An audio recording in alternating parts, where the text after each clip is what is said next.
In occasione della Giornata internazionale per l'eliminazione della violenza contro le donne, la cooperativa sociale Gattopardo ha donato alla stazione Carabinieri di Palma di Montechiaro una panchina rossa, simbolo universale di memoria e impegno contro ogni forma di violenza di genere.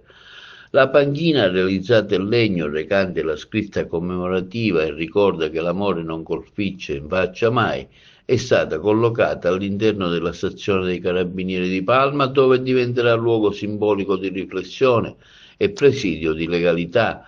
Il suo colore richiama idealmente il posto vuoto lasciato dalle donne vittime di femminicidio, diventando un monito quotidiano contro ogni forma di abuso e sopraffazione.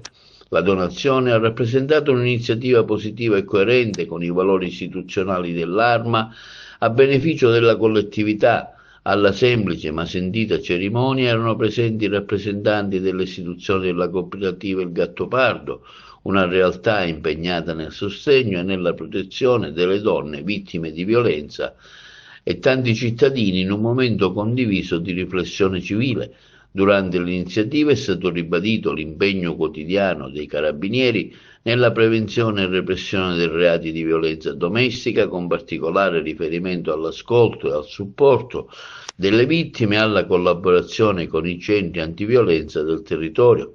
L'Arma dei Carabinieri rinnova la propria vicinanza alle donne che subiscono violenze, ricordando che il numero unico di emergenza 112 è sempre attivo e che è possibile rivolgersi alle stazioni dei Carabinieri del territorio per ogni richiesta di aiuto.